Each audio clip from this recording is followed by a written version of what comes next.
Welcome back to the Culips English podcast. How is it going? My name is Andrew, and you are listening to bonus episode number 108.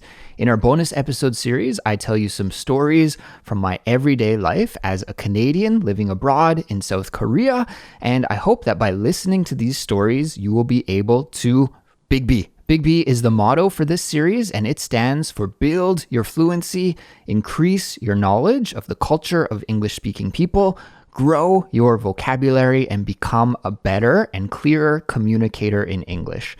So if those are some of your goals with your English learning and English study, then you've come to the right place, and I hope that you will enjoy today's episode. Before we get started with my story for today, let me tell you about the free interactive transcript and vocabulary glossary that is available for this episode for everybody. It's 100% completely free. It works great on mobile. It works great on your computer. It works great if you want to download it as a PDF. Although I have to say, if you download it as a PDF, then the interactive function of the transcript is no longer available. That's a digital-only feature, but there is a PDF version as well if that's what you like to study with. So to get the transcript and the vocabulary glossary, just visit the link that's in the description for this episode, and you can do that. And if you're a Culips member, then we'll also throw in a comprehension quiz. Now, speaking of Culips membership, if you would like to support the work that we do here and also improve your English language skills at the same time, then I highly recommend that you sign up and become a Culips member. There are so many benefits and bonuses that you get that will just improve your English learning and really make your life easier and save you time at the same time. I won't go into all of them right now, but you can check out the link that's in the description for this episode and read and learn all about the great benefits and bonuses that you get when you are a Culips member. So check that out and sign up and become a member today. And finally, I want to tell you about this week's small group conversation discussion sessions that we will be hosting.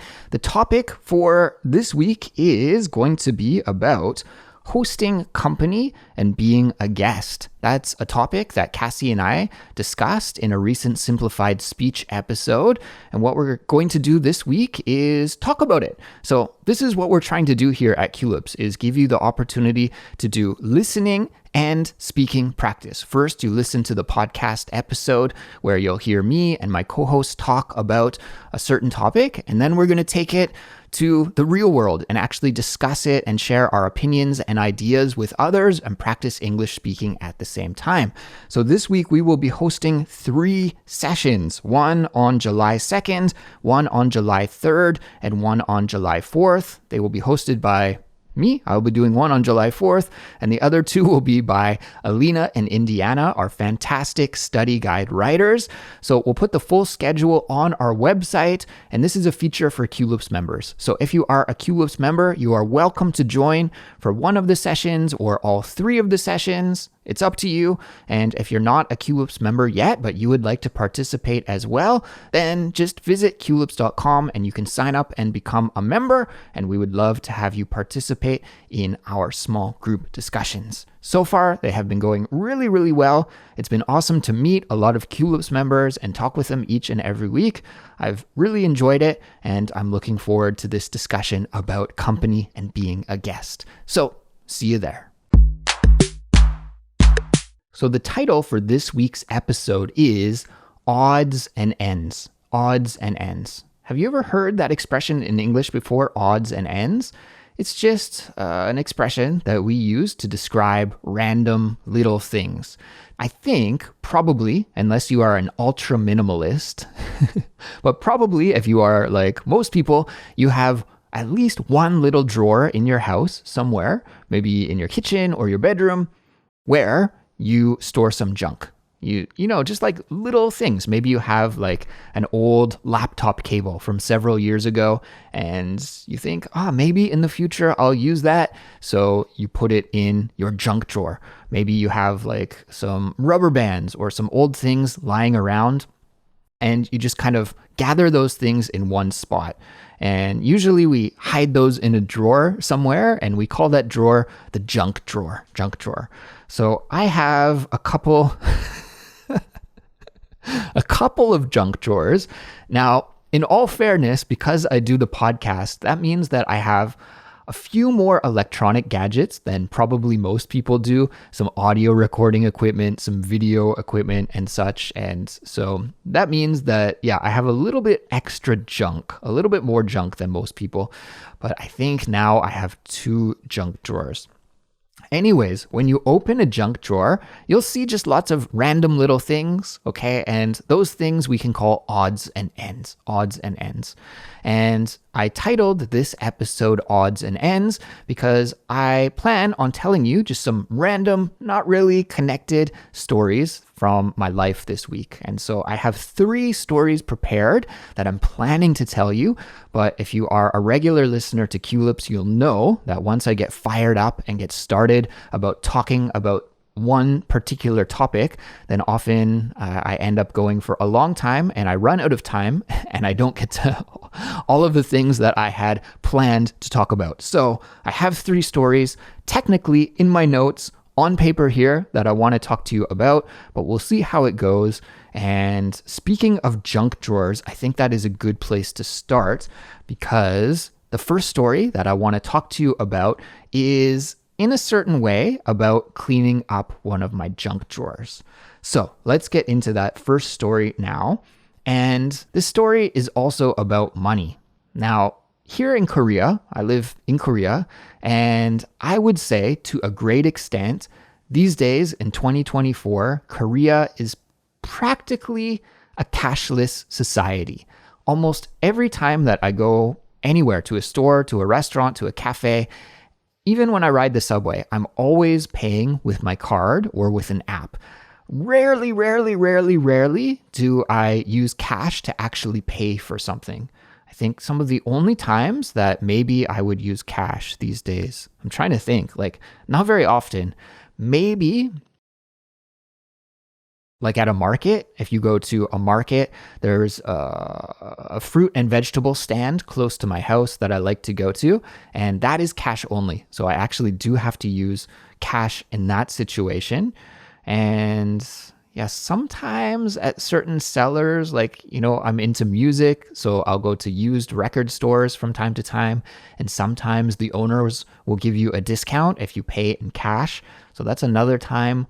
Also, if I'm meeting friends, often we'll split the bill. In that kind of situation, it's nice to have some cash so that you can easily split the bill when you're at a restaurant or hanging out with your friends, whatever the situation may be.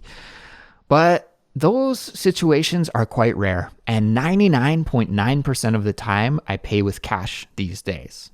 And I'm wondering where you're from in your country. Is that also the case? Let's make this week's completion code for this episode related to this topic. So I'm not going to spoil the episode and give you the completion code right now. You'll have to listen all the way to the end, but it will be related to this topic. And yeah, I'll share the code with you at the end of the episode. But anyways, as I was saying, Korea is a cashless society. And although I do use cash from time to time in some certain situations, almost all of the time, I'm only using my card or an app to pay for things. Well, how this relates to my junk drawer that I was talking about earlier. Over the years that I've lived in Korea, now, it's over 10 years. So I've lived here for many years, over a decade. And during this time, I have accumulated many coins, a lot of coins. You see, I guess, and I can't remember exactly really clearly about this, but as far as I can remember, when I first came to Korea, it was much more common to use cash. And also, I think I didn't have quite as good access to banking products that I do have in Korea now. When I first came to the country, it was actually really difficult to bank in Korea as a foreigner. The system just wasn't set up to deal with foreigners. Like even inputting my name into the banking system was a nightmare. And a lot of the security protocols that went into mobile banking and online banking were just not very friendly with being a foreigner. So even getting a bank card and using my bank card when I first came to the country was difficult. And I think for that reason, I tended to use cash a lot more than I do these days. Korea has become a much easier place for foreigners to live, and I'm thankful for that. And these days, I don't really have any of those issues that I once did when I first came to this country. But yeah, that meant that back in the day, I used a lot more cash. And so when I used cash, you pay with cash with paper money, and what do you get back? It's very rare that you have the exact amount that you need to pay to buy your product, right? So you're always getting change and coins. And so over the years, I would always just take my coins and throw them into kind of a piggy bank. But actually, this is not a piggy bank that I use. It is a big Tupperware container for keeping kimchi in, I believe, actually. Kimchi, the famous Korean fermented food. I think in the Korean language, they call it a kimchi tong, as far as I know. So I would throw all of my spare change into this kimchi tong piggy bank. And over the years, this accumulated and added up and added up and added up. And I thought, one day I'll use this change that I have for, I don't know, for some purpose. I'll buy myself something nice, or I'll buy a friend a birthday present, or who knows. I was saving for a rainy day, to use that kind of cliched idiom, to save for a rainy day, which just means to save your money with no real purpose in mind, just in case you need it in the future. So I was saving all of my coins for a rainy day. And yeah, over the years, they really started to accumulate. And I've moved several times as I've lived in Korea. I've moved from different cities to other cities. I've moved from apartment to now I live in a house. And every time that I've had to move, I've carried this extremely heavy container of coins with me. And recently I decided, you know what? Enough's enough. These days I don't really use cash, so I'm not adding to the piggy bank. We'll just call it the piggy bank from now on. I'm not adding to the piggy bank. And I'm also not using the coins that are in there. So maybe the rainy day has come. Maybe it's time to finally cash in the piggy bank and to buy something, or, at least take the money and do something with it. Maybe save it. I don't know. I had no plans. But it's time to get rid of these coins because they're taking up a lot of space in my junk drawer. And yeah, the time has come. So that was my little project for this week, was counting. First, I had to count the coins. Well, actually, let me go through the process. So I had this huge piggy bank, the kimchi tong, and I opened it. And right away, I was shocked at how many different kinds of currency were actually mixed in there, because it wasn't just Korean. I had Vietnamese money, Chinese money, Taiwanese money, Japanese money, Korean money, Canadian money, European money, Canadian, did I say that? American money. So yeah, I think I was most happy to see the American money. I saw some American bills from, I don't know when the last time I would have been in the States was. It's been a while since I've been there. But yeah, those were nice to see because I think those have the most value. And also I'm visiting Canada in the near future. So I saw some Canadian money that I was happy about because maybe I can use that during my trip to Canada. But I had to separate all of the other different kinds of foreign currencies. And sometimes it's so annoying when you travel to different countries and you have currency and paper money and coins, and you just have to carry it all around with you. I think these days, many places, many parts of the world are moving to a more cashless society. So we're able to use our card when we travel. But like, I remember visiting Japan a few years ago, and it was really difficult to use my card there. I had really a difficult time even withdrawing cash from an ATM. That was a challenge. And I've had that similar issue in different countries as I've traveled around the world as well. So I had to organize all of the cash, separate all of the foreign currency, get it away. And yeah, maybe I'll figure out how much I have, because I really have no idea how much all of this money is worth. But I separated that, put that aside, and then I focused on the Korean currency. So Korean coins, yeah, I don't know. I'm not even sure how many there are. There are maybe 5. There's like a really small coin. I think is it a won? I don't know, just 1 won. It's like equivalent of a penny, maybe. Very low value coin. There's maybe a 50 won coin, a 100 won coin, and a 500 won coin. And Korean people, if I'm missing one, please let me know. I think maybe 4. Is there a 5th one? Anyways, doesn't matter. The real valuable ones are the 100 and the 500 won coins, especially the 500 won coin. If you see that, you're kind of like, all right, 500 won, nice. So I had to separate and count all of these coins, and that took me a while. I was just organizing them on the table. I put on some music and I got to work counting them. And the 500 won coins are rather easy because you can just put 2 of them together and then you get 1,000 won. And that is very close to $1 Canadian, 1,000 won and $1 Canadian. The currency is fluctuating every day, but it's pretty close. So I always think of 1,000 won as being about a Canadian dollar. And who knows how much that is in American these days. It's probably somewhere between 75 cents and 80 cents, if I had to guess off the top of my head, in USD. So anyways, I organized the 500 won coins first and made a bunch of little piles on my desk. And then I did the same for 100 won coins. Those are a little bit more challenging to organize because you have to count 10 of them to get to 1,000 won, right? So 10 100 won coins is 1,000 won. And I had these little stacks of coins all over my table, my desk. And I think I got almost about 70,000 won, which is a considerable amount of money. I wasn't expecting to get that much money. So I was rather pleased. I thought, well, I can take my wife out for dinner with this money. We can have a nice evening on the town. So I was really happy. And it did take me over an hour to organize all the money, but I put some music on. I just, counted the money and it was nice. And then I separated the money because I thought, okay, if I go to the bank with these coins, probably what they're going to do is ask me to have them separated. I don't know if you've ever gone to the bank with a bunch of coins. It's been years and years and years since I've had to do this. But I remember when I lived in Canada, you would actually have to roll the coins. So you could buy these cardboard tubes that would be specific for the size and the amount of the coin that you wanted. So in Canada, we have pennies. Did we get rid of the penny? I think we got rid of the penny.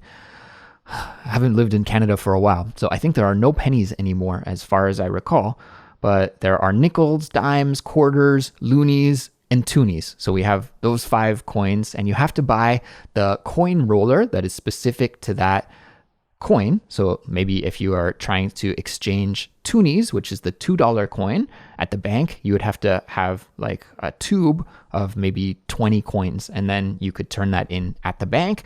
And if you don't have that many toonies in the tube, then you can't exchange it. It's just one of the bank rules. So you have to go in prepared. But I know in Korea, the situation's a little bit different. I actually have never seen any of those coin tubes before, but I have seen on YouTube that some banks have these automatic coin counting machines, and what you do is you just throw all of your coins into the machine. It has to be just one kind of coin, so you unfortunately can't just mix all of your coins together and put them into the machine, but you can put once they're organized, you can put them into the machine and it will count it, and then it will give you a receipt, and you can take that receipt to the bank teller, and the bank teller will give you the money for the correct amount of coins that you exchanged.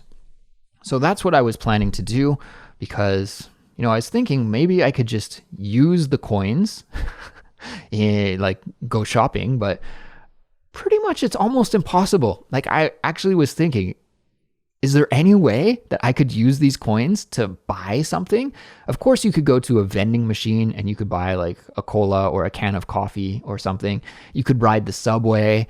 You could make a phone call. There are still phone booths in Korea, believe it or not. Even though it's a very high-tech country, there are still phone booths. They're rare, but you do see them. You could do something small like that, right? But anything larger, I think it would be quite annoying and maybe even impossible, because most people, 99% of people are paying with card or app these days. I believe that at most stores, they don't even carry a lot of change in the cash register. So, if you're going in with a large amount of coins to try and pay for something, it's going to be really annoying for the cashier. And they might even say, hey, we can't do this for you. So, I thought, okay, I have to go to the bank. That's the only way that I can use these coins and actually spend the money that I had saved up so hard over these years. So I put all of the money, I separated the 501 coins. I had not as many of them, so I put them into a smaller plastic bag, and then I put all of the 101 coins back into the piggy bank, the kimchi tong, and then I walked to the bank. And I had read online, and even I asked my wife about this, who is Korean and knows more about the culture, obviously, than I do. I asked her about this in advance, and she said, if you want to do this at the bank, you have to go first thing in the morning when it's less busy, and probably you'll be able to do it. So I decided, okay, first thing tomorrow morning, I'm going to go to the bank. I'm going to exchange my coins. I'm going to cash out. And cash out is an expression that we usually use talking about a casino, actually. Like if you gamble at a casino for a long time, if you're lucky and you win some money at the casino, when you're done playing the game, it's kind of similar. They'll give you a little receipt, maybe from your slot machine, and then you can take that receipt and go to the information desk or the staff desk, and they will exchange that for cash. That's called cashing out. So I wanted to cash out too. I wanted to exchange my coins for cash. So I went to the bank first thing in the morning. And when I arrived at the bank, thankfully it's not a very far walk because it was quite heavy. I didn't weigh how much all of these coins weighed, but probably, if I had to guess, it's around 5 kilograms. I do have a 5 kilogram little kettlebell, and I know the weight of 5 kilograms. And so, yeah, I think if I had to guesstimate, I would say it's around 5 kilograms in weight. So it was a little bit heavy, and I put it in a fabric tote bag. So I was carrying it on my shoulder as I went to the bank. And it was kind of funny because every step I took made that kind of sloshing ching ching sound of the coins hitting together. So I thought, I'm going to have to walk slowly so everybody doesn't know that I'm carrying this huge bag of money. Don't want anybody to grab my bag and run away with my precious savings, right? So I walked slowly. I got to the bank, and I was shocked when I arrived that it was already completely packed with customers. Like right at the start when the bank opened, I don't know, they must have been lining up in advance because the bank was just absolutely crazy. In English, we could say it was a zoo. So if you go to a really busy store or bank or any situation where there are so many people there, you can say it's a zoo. So the bank was a zoo, lots of customers. And right from the start, I thought, either I'm going to have to wait in line for a very long time, or they're going to say it's impossible to do and we can't help you. So in Korea, these days, when you go to a bank, at least my branch, and I think every bank is like this, when you walk in the front door, there is a kiosk, and it's got a touch screen, and you can touch the kiosk, and there's different options depending on the type of banking that you want to do, but you select the type of banking that you want to do, and then it prints out a receipt and gives you a number, and you have to wait until your number is called, and then your number will be displayed on a big screen, and it will tell you go to bank teller number 2, and bank teller number 2 will help you. There's also usually a security guard / helper that stands beside the touchscreen just to help you out. Especially in my neighborhood, there are a lot of elderly customers, and sometimes they don't know how to use the kiosk too well. So the security guard / helper is there just to assist anyone who really needs a hand. And I needed a hand because I wasn't sure. I thought, this is probably not on the kiosk, and I didn't want to just go through all the menus, tapping all the menus, trying to find what I needed to do, the coin exchange. So I skipped the kiosk. I didn't use the kiosk. I just went straight to the security guard, and I asked him, hey, I want to exchange these coins. How do I do that? What's the process? And he said, you can't do that. I said, what? I can't do that. Come on, like I can't, what am I supposed to do? I can't spend these in a store. What do you mean I can't do that? What's going on? So actually, there was a big sign that was pasted to the front door of the bank that I must have missed when I was walking inside. And so he said, come on, follow me. I'll show you the sign. I'll show you the rules. And so I took a look at the sign, and it's really, really strict, the rules for exchanging coins. And I think maybe every bank is not like this, but my bank seems to be rather strict. So you can only exchange coins for 1 hour a month from 9 a.m. until 10 a.m. The very first hour the bank is open on the first Tuesday of the month. So when I went to the bank, that first Tuesday was still like 2 weeks away. So I said, okay, thank you. I made a note of the next time that I could exchange it. Now, thankfully, on Tuesdays, my morning is a little bit free. So I'm able to go to the bank at that time. But I thought if I were just like a regular 9 to 5 worker that had a set schedule, like most people do, where you have to go to work early in the morning and come home in the evening, it would be almost impossible. I think I would never be able to, like literally never be able to exchange the coins unless I just so happened to be sick on a day where it was the coin exchange day. And like maybe I was on the way to the doctor or something.